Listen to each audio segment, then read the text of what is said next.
qui va vous présenter un Email Mailbox et un C'est lundi que lisez-vous.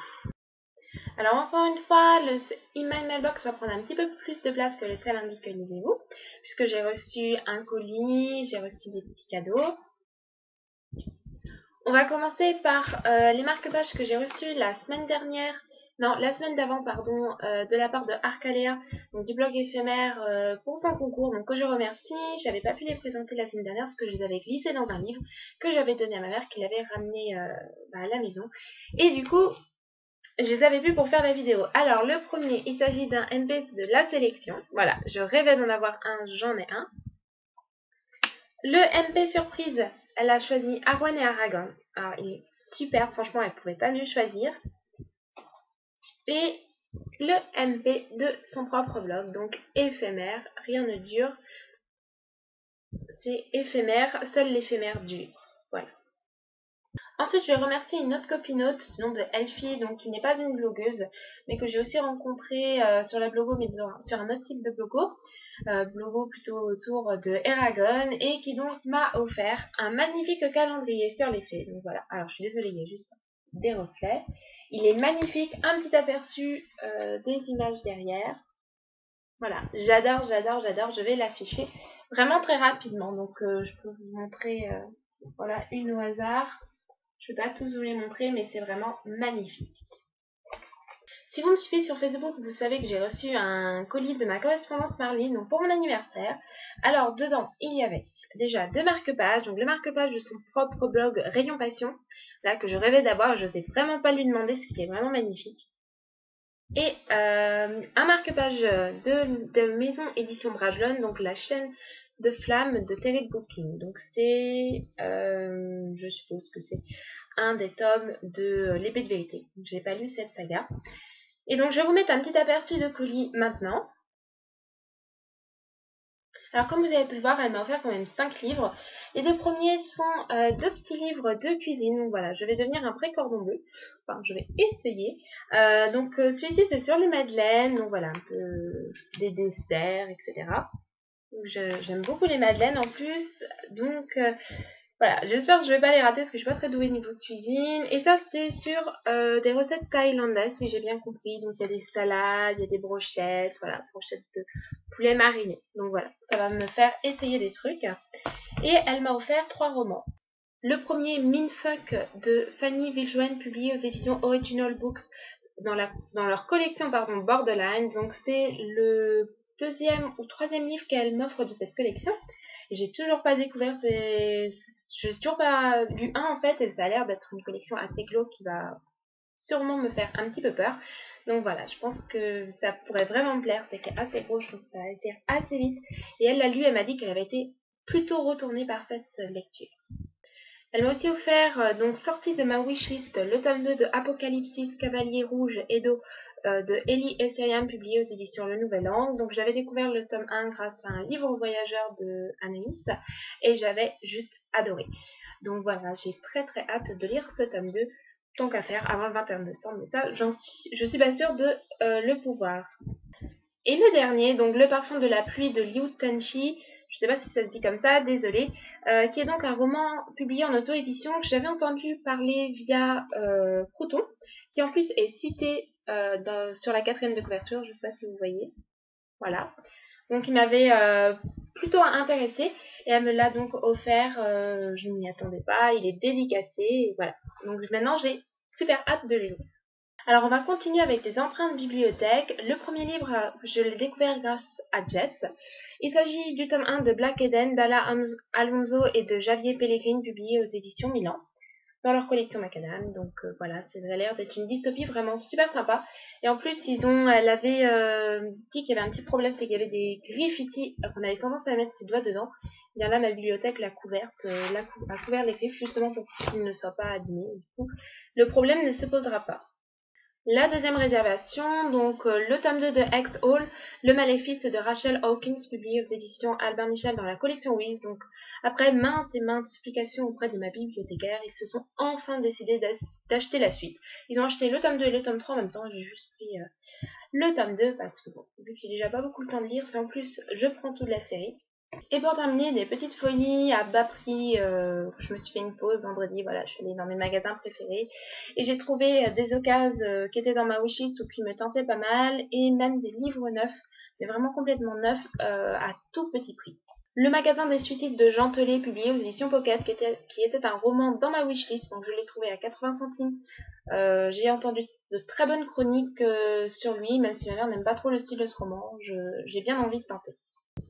Survivre avec les loups de Misha Defonseca, je sais pas trop comment on dit, désolée, publié aux éditions Pocket, qui était soi-disant un roman autobiographique, mais on a appris par la suite que ça ne l'était pas. Alors j'ai regardé le film, j'ai vraiment bien aimé, j'ai pas mal pleuré. Donc voilà, je suis très intéressée pour lire ce livre. L'amour est une femme de Frédéric Marx, publié aux éditions du Rocher. Donc j'ai déjà lu 2 livres de Frédéric Marx, j'accroche plutôt bien à sa plume, même si Non-Stop comportait quelques petits défauts. Donc voilà, j'ai retenté ma chance avec un polar trouvé donc qui est neuf et trouvé à tout petit prix. Donc il y avait pas mal de romans des éditions du Rocher à Noz, et j'en ai pris 2. Le deuxième, que voici d'ailleurs, Duel en enfer de Bob Garcia, donc publié aux éditions du Rocher, donc Sherlock Holmes contre Jacques Léventreur, d'après le petit bandeau qui est intégré. Donc voilà, franchement, je suis plutôt curieuse de voir ce que ça va donner. Pour terminer, quelque chose qui n'a absolument rien à voir avec les livres, je crois que je l'ai déjà dit pour terminer tout à l'heure, mais c'est pas grave. Donc il s'agit de 2... Oups, ça tombe. Pardon. Des 2 coffrets Harry Potter, le tome 1 et le tome 2. Donc je n'avais pas les DVD de ces 2 films, je les avais sur cassette. Et là, je les ai en DVD. Et ils étaient à prix tellement petits que ma maman a accepté de me prendre les 2. Donc dans le coffret, rapidement, voilà, comme ça. Vous avez un DVD comportant 4 DVD. Vous avez des petites photos. Et vous avez donc un livre. Alors là, c'est la conception du monde. Dans le tome 2, c'est les personnages. Donc voilà, si vous voulez, je vous en montre rapidement un aperçu. Oh, voilà, il y a des petites images comme ça sur un petit peu le global de tous les Harry Potter. Donc c'est juste génial. Et donc les petites photos, si j'arrive à attraper. Voilà, j'ai les petites photos. La première, c'est Harry Potter. La deuxième, c'est Minerva McGonagall. Et la troisième, c'est un petit truc. Voilà. Alors, on va faire dans l'ordre. J'ai trop de mal. Alors, attendez, on recommence. Ouais, ça rend pas terrible. Mais c'est mieux en vrai. Et donc, je vais pas vous montrer les autres, mais dans les autres, c'est Hagrid et Severus. Alors, si on commence à le syndic, lisez-vous. Maintenant, après ce magnifique IMM, cette semaine, j'ai terminé un livre et non pas 2 comme j'aurais espéré. J'ai terminé Bienvenue en Orlande de Véronique Sels, publié aux éditions Genèse. Donc c'est un livre que j'ai reçu grâce à Babylio via l'avant-dernier Mass Critique. Je n'ai pas été sélectionnée pour le dernier. Donc en fait, je l'ai commencé dimanche parce que je me suis rendu compte qu'il fallait que je fasse la chronique pour le bain. Donc j'ai commencé dimanche soir. Je n'ai pas encore fait la chronique. Je l'ai terminé lundi soir. Non pas qu'il soit ultra addictif, mais il était tellement bizarre que j'étais bien dedans. Donc il compare un petit peu l'écriture et ce monde que dresse Véronique Sels à Roald Dahl. Donc j'ai lu aucune histoire de Roald Dahl, donc je peux vraiment pas vous dire si la comparaison est plutôt bonne ou pas. Ce que je sais, c'est qu'on suit Paul Maréchal, qui est un Français qui apprend l'allemand en deuxième langue, et son prof d'allemand va évoquer un petit pays à la frontière luxembourgeoise de 2000 habitants, donc vraiment un tout petit pays, puisque c'est encore plus petit que la ville où j'habite. Donc un petit pays du nom de la Norlande. Et Paul, donc, il va décider d'aller passer une année donc dans un autre pays, dans ce petit pays, voilà, qu'est la Norlande. Et quand il va arriver là-bas, il va se heurter à des us et coutumes totalement différentes de nous, dans une société plutôt dystopique, embrigadée, on ne sait pas trop ce qui se passe, il y a quelque chose de vraiment bizarre, et ça va révolter Paul, et du coup il va décider en fait de changer ça, mais en même temps elle est peut-être pas mal au final cette société. Voilà, on va voir s'il va se faire embrigader à son tour, ou si au contraire il va résister et s'il va tout détruire. Voilà. Donc je ne vais pas vous en dire plus, mais franchement c'est pas mal. Après, voilà, je voulais pas vous faire l'avis immédiatement après, parce que je savais pas du tout quoi en penser. Au final, après l'avoir laissé reposer, je trouve que ce roman est pas mal, mais très bizarre quand même. Je sais pas trop ce que j'en ai vraiment pensé. Il m'a plu, mais c'est pas une lecture mémorable. En tout cas, la couverture est magnifique, donc mon avis va être posté demain, je pense, vu que j'ai 2 avis à faire pour le vin et que j'en ai pas encore fait un parce que j'ai pas eu du tout le temps cette semaine et que j'ai pas pris le temps ce week-end. Donc voilà, il va être fait demain ou ce soir rapidement, mais il sera posté demain de toute manière. Et franchement, si vous avez envie de lire quelque chose d'assez atypique qui mélange dystopie et roman contemporain, je vous recommande vraiment Bienvenue en Norlande, qui est donc à vendre à 20,50 €. Alors, vu que le roman fait 200 pages, moins de 200 pages même, c'est un petit peu cher. Mais franchement, j'ai vraiment passé un bon moment lecture. Donc pour le moment, j'ai pas dans l'idée de vendre ce roman. De vendre. Je l'ai reçu gratuit, donc je ne vais pas le vendre, mais juste voilà, de m'en débarrasser. J'ai envie de le garder, donc on verra, peut-être que plus tard. Je m'en débarrasserai si vous intéresse, voilà. Guettez un petit peu les livres que je mets en vente. En vente ou ce que je lis actuellement, eh bien, c'est toujours le même. Il s'agit de Une place à prendre de J.K. Rowling, publié aux éditions Grasset. Bon, j'en suis à 520. Autrement dit, il me reste 500, pas 550 pages, 150 pages à lire, pardon.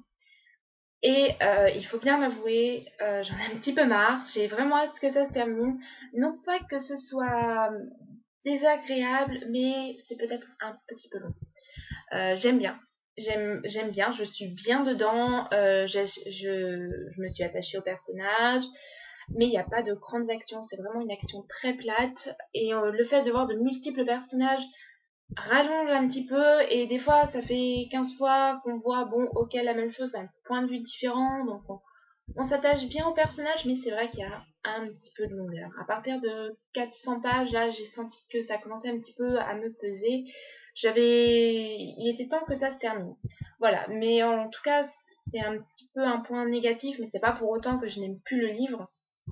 Je l'aime toujours autant, franchement.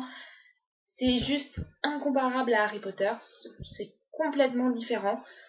J'ai beaucoup aimé le début. Le fait que je ne puisse pas le lire d'un coup et autant que je veux a certainement aussi entraîné le fait que j'en ai un petit peu marre en ce moment, puisque là ça doit faire 3 semaines que je lis, 3 voire 4 semaines. Donc j'en ai un petit peu marre aussi d'être toujours dans le même univers. Peut-être que si je l'avais lu d'un coup, je n'aurais pas ressenti ces petites longueurs, parce que je vois qu'en général, les gens, ils mettent 1 semaine à 1 semaine et demie pour le lire, et ils parlent pas forcément de longueur. Donc voilà, on va voir en tout cas ce que va donner cette fin. Là, il n'y a pas une explosion, mais il y a vraiment un truc qui se passe qui est... ça met la ville un petit peu en effusion, et franchement, je suis curieuse de voir comment ça va se terminer. Alors, il faut que j'ai terminé le J.K. Rowling pour le vin, donc il faut que j'ai terminé la chronique pour le vin. Vu qu'il me reste 150 pages, je pense qu'il sera terminé mon grand maximum lundi soir. S'il n'est pas terminé ce soir, si je m'autorise à lire un petit peu plus ce dimanche soir, donc peut-être qu'il sera terminé ce soir. Je ne vous présente qu'une future lecture, donc le tome 3 de Fédéline, Sous la surface de Nadia Coste, publié aux éditions Grund. Je pense avoir largement le temps de la lire cette semaine parce que c'est une saga découverte 2012 coup de cœur. J'adore, je lis ces romans en 2-3 jours, et même quand je les lis en cours, tellement ça se lit vite, tellement j'accroche. Voilà, par exemple, vous avez des pages comme ça, donc forcément, ça tourne plus vite. Et puis le roman est plus petit que les précédents. Donc j'ai vraiment hâte de retrouver notre petit Fédéline Cahill, voir une nouvelle aventure, enfin la suite de ses aventures et tout ça, et tous les mystères qui commencent à percer autour. Voilà, donc j'ai super hâte de lire ce livre avec une magnifique couverture. Donc voilà, cette vidéo se termine, j'espère qu'elle vous a plu. La semaine prochaine, j'aurai certainement d'autres livres à vous présenter, puisque vu que j'aurai terminé Une place à prendre, je vais pouvoir lire un petit peu plus. Je vais essayer de terminer mon challenge personnel de novembre, donc il reste 2 semaines avant la fin novembre. Sachant que j'ai déjà rendu les 2 robillards, en fait, les vérités d'Anquilia et Ange, parce qu'ils étaient attendus et que voilà, j'étais pas très en retard, j'avais qu'1 semaine de retard, mais vu que je savais qu'il me faudrait au moins 3 semaines et qu'ils étaient attendus, j'aime pas trop faire attendre quand ils sont réservés. Donc voilà, quand ils sont pas réservés, j'avoue que des fois je les garde un petit peu longtemps, mais quand ils sont réservés, c'est vrai que voilà, j'aime bien les rendre quand même assez vite parce que moi-même n'aimant pas attendre quand j'ai réservé un livre, on ne fait pas à autrui ce qu'on ne veut pas qu'on nous fasse à nous-mêmes. Voilà. Bref, on va arrêter de bavarder. Je vous fais à tous de gros bisous et on se retrouve la semaine prochaine pour une future vidéo. Bisous bisous.